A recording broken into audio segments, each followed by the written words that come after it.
पहुँचेंगे। एक खतीब है और उनके बाद हजरत मौला इश्तियाक अहमद साहब लाज़मी है।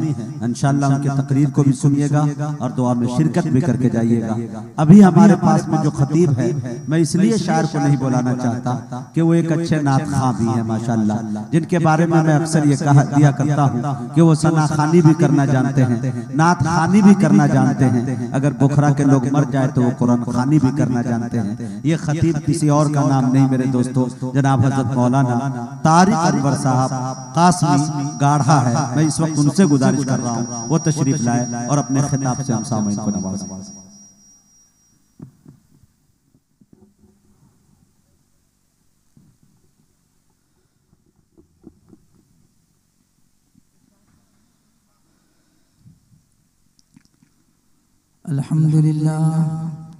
अल्हम्दुलिल्लाह नहमदुहु व नस्तईनुहु व नस्तगफिरुहु व नु'मिनु बिही व नतवक्कलु अलैहि व नऊज़ु बिल्लाहि मिन शुरूरि अनफुसिना व मिन सय्यिआति अमालिना मन यहदिहिल्लाहु फला मुज़िल्ल लहु व मन युज़लिलहु फला हादिय लहु व नशहदु अन ला इलाहा इल्लल्लाहु वहदहु ला शरीका लहु व नशहदु अन्न सय्यदना व मौलाना मुहम्मदन अब्दुहु व रसूलुहु अम्मा बअद फ़अऊज़ु बिल्लाहि मिनश शैतानिर रजीम बिस्मिल्लाहिर रहमानिर रहीम या अय्युहल्लज़ीना आमनू क़ू अन्फुसकुम व अहलीकुम नारा वक़ूदुहन नास वल हिजारा अलैहा मलाइकतुन ग़िलाज़ुन शिदादुन ला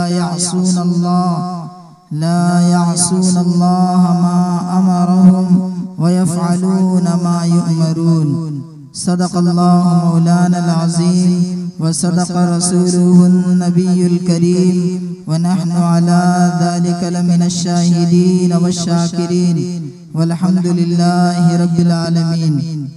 मेरे वाजिबुल एहतराम काबिले सद एहतराम स्टेज पर तशरीफ फरमा जनाब हज़रत मौलाना खलीक़ुज़्ज़मा साहब कासमी दामत बरकातुहुम, हज़रत मौलाना तुफ़ैल अहमद साहब कासमी, हज़रत क़ारी रेहान साहब सनापुरी दामत बरकातुहुम, दो अजीम शख्सियात शोहरत याफ्ता जनाब हज़रत क़ारी मुजाहिद हसनैन हबीबी साहब दामत बरकातुहुम, शायर इस्लाम शहंशाह तरन्नुम जनाब हज़रत क़ारी मुज़म्मिल हयात साहब, क़ारी मुज़क्किर कमाल साहब, जनाब इश्तियाक रहबर साहब।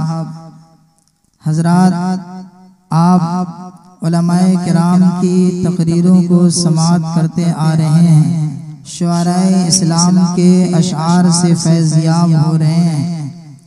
ये प्रोग्राम जो रखा गया है जनाब अलहाज अब्दुल हफीज साहब रहमतुल्लाहि अलैह की यादगार में, इन तमाम तअस्सुरात को सुनने के बाद पता चलता है कि हज़रत हाजी साहब इंतहाई सादगी पसंद, मुतवाज़े इंसान और सखावत के बेताज बादशाह थे।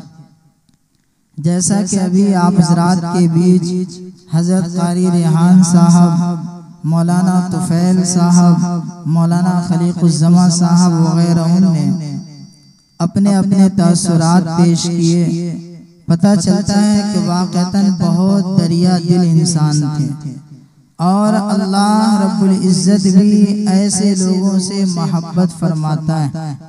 हदीस पाक के अंदर आता है अस्सख़ी क़रीबुम मिनल्लाह, सख़ी इंसान अल्लाह का करीब होता। अस्सख़ी क़रीबुम मिनल्लाह, सख़ी इंसान अल्लाह के करीब होता है। क़रीबुम मिनल जन्नह, जन्नत के करीब होता है। क़रीबुम मिनन नास, लोगों के करीब होता है। बईदुम मिनन नार, वो जहन्नम से दूर होता है। और बखील इंसान के बारे में फरमाया वल बखीलु क़रीबुम मिनन नार, कि बखील इंसान जहन्नम के करीब होता है, बईदुम मिनल जन्नह, जन्नत से दूर होता है, बईदुम मिनल्लाह, अल्लाह से दूर होता, बईदुम मिनन नास, लोगों से दूर होता है। अब हम और आप अपने आप में ये फैसला करें कि हम सखी बनना चाहते हैं या बखील बनना चाहते हैं। सखी के बारे में मेरे आका मदनी करीम जनाबे मुहम्मदुर रसूलुल्लाह सल्लल्लाहु अलैहि वसल्लम का फरमान है कि जो सखी होता है वो अल्लाह का करीबी बंदा होता, वो जन्नत के करीब होता और वो दोज़ख से दूर होता है। जो बखील इंसान होता है वो अल्लाह से भी दूर होता है, जन्नत से भी दूर होता और लोगों से भी दूर होता है, जहन्नम के करीब होता। मेरे बुजुर्गों, हम और आप अपनी जात में फैसला करें कि हम क्या बनना चाहते हैं।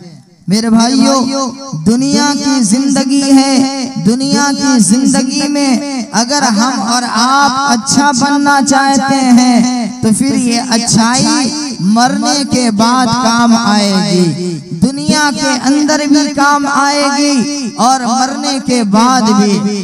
और अगर बुरा इंसान बनेंगे तो फिर याद रखिएगा कि उस बुराई के नतीजे में कभी न कभी आप जरूर पकड़े जाएंगे। एक बादशाह था, उनके मुल्क में कहत साली का दौर आ गया तो उन्होंने देखा कि लोगों की सूरत हाल अजीबो गरीब होती जा रही है, खाने के लिए कुछ भी नहीं मिल रहा है। तो अब उस बादशाह ने ऐलान किया कि शहर के बाहर एक नहर खुदवाया जाए और जो लोग उसमें काम करने वाले हों उनको बाज़ाब्ता मजदूरी दिया जाए। चुनांचे ऐसा होने लगा, सारे लोग काम करने लगे।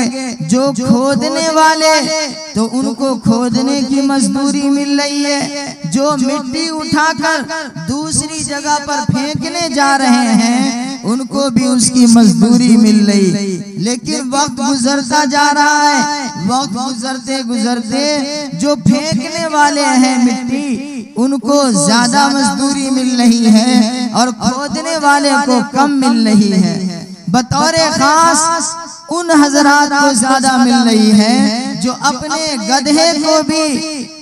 गधे को भी मिट्टी उठाने पर मजबूर करता, गधे के ऊपर लाद कर मिट्टी दूसरी जगह पर फेंकने जाता है तो उस इंसान को मजदूरी ज्यादा मिल रही है। तो अब महीने 2 महीने के अंदर बहुत सारे गधे चोरी होने लगे, बड़ा अजीबो गरीब मसला होने लगा। बादशाह को ये खबर पहुंचने लगी कि अब हमारे शहर से गधा गायब हो रहा है। तो बादशाह ने कहा कि अरे बाबा, पता लगाओ कि आखिर गधा चुराता कौन है, जरा आप गौर करें मैं क्या कहना चाहता। तो उस बादशाह ने कहा कि जरा गौर करो, पता लगाओ कि आखिर उस गधा को चुराने वाला कौन है। हर तरफ पुलिस गर्दिश कर रही है लेकिन गधा का चोर नहीं मिल रहा है, गधा चोरी करने वाला नहीं पकड़ा रहा है। वक्त गुजरता जा रहा है, बादशाह ने ऐलान किया 1 महीना से दूसरा महीना, दूसरा से तीसरा महीना गुजर रहा है लेकिन चोर का इल्म नहीं हो पा रहा। तो बादशाह ने कहा अपने पुलिसों से कि जब तक चोर का इल्म ना हो जाए, चोर पकड़ा ना जाए, उस वक्त तक हम तुम्हें तनख्वाह नहीं देंगे। अब जब तनख्वाह न देने की बात आई तो बड़ा अजीबो गरीब मसला होने लगा। अब सारे बादशाह, सारे पुलिस इधर उधर गर्दिश करने लगा। यहाँ तक के बादशाह ने कहा कि जो गधा शहर के बाहर किया जाए उस वक्त भी उसकी गिनती हो जाए कि शहर से बाहर कितने गधे गए। शाम के वक्त में जब वो गधा अंदर आता तो उसकी भी गिनती हो जाया करती कि कितने गधे वापस लाए गए। चुनांचे ये भी होने लगा, लेकिन चोर नहीं पकड़ा पा रहा है। एक दिन देखा पुलिसों ने, जो गेट के पास बैठा करते थे, उन्होंने देखा कि रात के आखिर हिस्से में कुछ लोग 10 आदमी मिलकर खटोले पर मुर्दे को लेकर के जा रहा है। तो उन पुलिसों में से सबों ने कहा कि यार इतना सुबह सुबह मैयत को दफन करने ले जाया जा रहा है और ये 10 आदमी आवाज़े बुलंद कलमा पढ़ते हुए कब्रिस्तान की तरफ जा रहा है। पुलिसों ने कहा कि एक तरफ तो हमारी तनख्वाह भी बंद है, चलो नेकी का कोई अमल कर लिया जाए। चूंकि कफन के अंदर शरीक होना, जनाजे में शरीक होना, दफन में शरीक होना, ये 22 अजर सवाब है। वो पुलिस सब लोग शामिल हो गए इन 10 आदमियों के साथ और चलने लगे। चलते चलते एक कब्रिस्तान आया। अब ये पुलिस सोच रहे हैं कि इस कब्रिस्तान में उस खटोले को रखा जाएगा, जनाजा पढ़ी जाएगी, लेकिन नहीं। अब पुलिसों ने कहा भैया कब्रिस्तान तो आया, कहाँ जा रहे हो? तो उन लोगों ने कहा कि हम लोग इस कब्रिस्तान में अपने मुर्दे को दफन नहीं करते, अगले कब्रिस्तान में दफन करते हैं। वजह क्या? वजह यह है कि हमारे खानदान वाले, हमारे रिश्तेदार उसी कब्रिस्तान में मदफून हैं। पुलिसों से कहने लगा कि देखिए आप कहाँ तक हमारे साथ चलेंगे, आप लोग चले जाएं, हम अगले कब्रिस्तान में दफन करेंगे। पुलिसों ने कहा कि नहीं से हम भी सवाब कमाना चाहते हैं, अगले कब्रिस्तान में जा रहे हो, हम भी वहां जाएंगे। और ये सब लोग तो मियां चोर थे जो गधे की चोरी किया करते, लेकिन लोगों पुलिस उसका इल्म नहीं रख पा रहे और वो खबर नहीं हो पा रहा है कि आखिर कौन चोरी कर रहा है। पुलिस ने कहा कि नहीं, अगले कब्रिस्तान में हम लोग भी शामिल होंगे। लेकिन पुलिस को पता नहीं कि इस खटोले में है क्या। वो 10 आदमी आवाज़े बुलंद कलमा पढ़ते जा रहे हैं। चुनांचे कब्रिस्तान में एक हिस्से पर रखा गया, जनाजा पढ़ा जाता है। जनाजा पढ़ लेने के बाद जब दफन के लिए कब्र भी खोदा हुआ है, कब्र पे जब रखने की बारी आती है, पुलिस भी वहाँ पर मौजूद। उन्होंने उठाया और जब कब्र में दाखिल किया तो देखा यही गधा मियां अंदर जा रहा है। तो अब पुलिसों ने कहा कि भैया ये क्या है, तुम लोग गधा चोरी कर रहे हो? तो उन्होंने कहा कि नहीं सर, बात अलग है। कहा बात क्या है? बात ये है कि ये हमारे दादा जान हैं, इनके नाम आमाल दुरुस्त नहीं थे, जिसकी वजह से अल्लाह ताला ने इनकी शक्लो सूरत, इनके आज़ाओ जवारे मुकम्मल गधे के मानिंद फरमा दिया।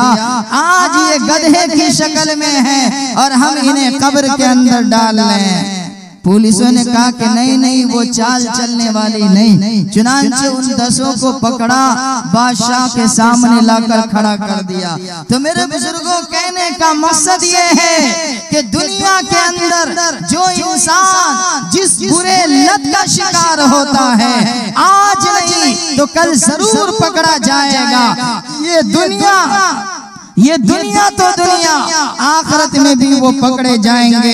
अल्लाह रब्बुल इज्जत के सामने मुजरिम बना करके पेश किया जाएगा।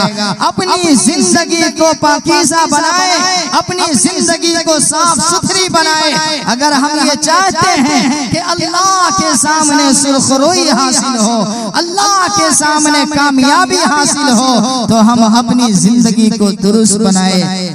अल्लाह ताला ने कुरान करीम के अंदर इरशाद फरमाया, या अय्युहल्लज़ीना आमनू कू अनफुसकुम व अहलीकुम नारा। ऐ ईमान वालो, तुम अपने आप को जहन्नम की आग से बचाओ और अपने अहल व अयाल को जहन्नम की आग से बचाओ। वक़ूदुहन नास वल हिजारा, उस जहन्नम की आग, उस जहन्नम की आग का ईंधन कोई लकड़ी नहीं होगा, बल्कि उस जहन्नम की आग का ईंधन लोग और पत्थर होंगे। हदीस पाक के अंदर ताजदारे रिसालत मदनी करीम जनाब मोहम्मदुर रसूलुल्लाह सल्लल्लाहु अलैहि वसल्लम फरमाते हैं, वल हिजारा से मुराद ये कि वो पत्थर जिस पत्थर की परस्तिश की जा रही थी, उस पत्थर को अल्लाह जहन्नम के अंदर दाखिल फरमाएंगे। और अल्लाह ने फरमाया, या अय्युहल्लज़ीना आमनू क़ू अनफुसकुम व अहलीकुम नारा, अपने आप को भी जहन्नम से बचाओ और अपने अहलो अयाल को भी जहन्नम से बचाओ। मेरे बुजुर्गों, दुनिया की आग के अंदर अगर किसी के बच्चे को दाखिल किया जाए, कोई भी बाप इसको गवारा नहीं करता, कोई भी बाप इसको बर्दाश्त नहीं करता। जरा गौर करो, अल्लाह रब्बुल इज्जत के सामने जब हम और आप मुजरिम बना करके पेश किए जाएंगे और अल्लाह ताला जहन्नम की आग के अंदर दाखिल करेंगे, उस वक्त का आलम क्या होगा? मेरे बुजुर्गों, ये दुनिया की आग वो आग है जिस आग के अंदर अपनी उंगली को डालना गवारा नहीं, जिस आग के करीब भी हम जाना नहीं चाहते। अगर आग कहीं पर रोशन किया जाता है, उसके करीब भी कोई नहीं जा पाता। उसकी वजह है कि उसकी हरारत और तपिश हमें बर्दाश्त नहीं हो पाती। जरा गौर करो, जिस आग का तज़किरा किया गया है, अल्लाह के नबी जनाब मोहम्मदुर रसूलुल्लाह सल्लल्लाहु अलैहि वसल्लम फरमाते हैं कि ये दुनिया की आग जहन्नम की आग के 69 हिस्सों में से एक हिस्सा है, 70 हिस्सों में से एक हिस्सा है। यानी दुनिया की आग का 69वां हिस्सा जहन्नम की आग है। दुनिया की आग को बर्दाश्त नहीं कर सकते तो जहन्नम की आग का क्या आलम होगा? मेरे भाइयों, हम अपनी जिंदगी को पाकीज़ा बनाएं। अल्लाह ताला ने कुरान करीम के अंदर हमें और आपको पैगाम दिया है। मोहम्मद मुस्तफा ने अपने हदीसों के अंदर हमें और आपको तालीम दिया है। शर्त ये है कि हम और आप पैगंबर इस्लाम के फरमान को सामने रखें, अल्लाह के कुरान को सामने रखें। अल्लाह ताला ने जहन्नम का तज़किरा कितनी जगहों पर किया है। मौत के बारे में अल्लाह ने कुरान में बयान किया, मौत के बारे में मोहम्मद मुस्तफा ने हदीस पाक के अंदर बयान फरमाया। हम और आप इसको झुठला नहीं सकते। ये दुनिया की जिंदगी है, दुनिया की जिंदगी में हम और आप हर चीज का इनकार कर दिया करते हैं, लेकिन मेरे भाइयों, मौत ये वो है जिसका इनकार कोई भी नहीं कर सकता। इसलिए कि हमारी आंखों के सामने बहुत सारे मुर्दों को जमीन के अंदर लिटाया जाता है। जरा गौर करें, जिस आग का तज़किरा किया जाता है, ये आग दुनिया की आग जिसको हम और आप रोशन करते हैं, जहन्नम की आग के बारे में अल्लाह ने खुद कुरान करीम के अंदर बयान फरमाया है। हम और आप ये नहीं कह सकते अल्लाह की अदालत में कि ऐ बारे इलाहा, हमें मालूम नहीं था। अल्लाह ताला ने कुरान करीम के अंदर क्या बयान फरमाया, जरा गौर करें। अल्लाह रब्बुल इज्जत कुरान करीम के अंदर इरशाद फरमाता है, कुल नारु जहन्नम हर्रा। ऐ मोहम्मद मुस्तफा सल्लल्लाहु अलैहि वसल्लम, ऐ नबी आप फरमा दीजिए जहन्नम की आग बहुत ही ज्यादा सख्त है। कुल नारु जहन्नम हर्रा, कुल नारु जहन्नम अशद्दु हर्रा। और जहन्नम के ठिकाने के बारे में फरमाया, इन्नहा साअत मुस्तक़र्रा व मुकामा, कि जहन्नम ये बहुत ही बुरी करारगाह और क़यामगाह है। अल्लाह रब्बुल इज्जत फरमाते हैं, कुल्लमा खबत ज़िदनाहुम सईरा। दुनिया की आग जब रोशन होती है तो एक न एक वक्त बुझ जाया करती है, लेकिन जहन्नम की आग के बारे में खालिक़े कायनात का कुरान कहता है, कुल्लमा खबत ज़िदनाहुम सईरा, कि जब वो आग बुझने लगेगी, ज़िदनाहुम सईरा, हम उस आग को और ज्यादा बढ़ाते रहेंगे और ज्यादा भड़काते रहेंगे। दुनिया की आग के शोले जब आसमान से बात करते हैं, कोई भी आदमी उसके करीब नहीं जाना चाहता। जरा अल्लाह के कुरान पर गौर करें। खालिक़े कायनात फरमाता है, इन्ना तरमी बिशररिन कल क़स्र कअन्नहु जिमालातुन सुफ़र। इन्ना तरमी बिशररिन, कि जहन्नम के आग के अंगारे, जहन्नम के आग के अंगारे महलों के मानी दूंगे। इन्ना तरमी बिशररिन कल कसर कअन्नहु जिमालातुन सुफ्र, गोया कि वो एक जर्द ऊंट है। और फरमाया अल्लाह ताला कहता है कि जहन्नम की आग किसी इंसान ने नहीं भड़काई। फरमाया नारुल्लाहिल मुक़दा, अल्लाह की भड़काई हुई आग है। नारुल्लाहिल मुक़दा अल्लती तत्तलिउ अलल अफीदा, जो दिलों के ऊपर छा जाएगी, दिलों के ऊपर चढ़ जाएगी। फरमाया नारुल्लाहिल मुक़दा अल्लती तत्तलिउ अलल अफीदा इन्नहा अलैहिम मुसदा फी अमदिन मुमद्ददा। मैं अपनी बात खत्म करता हूँ इन्हीं बातों पर। वाखिर दावाना अनिल हम्दुलिल्लाहि रब्बिल आलमीन।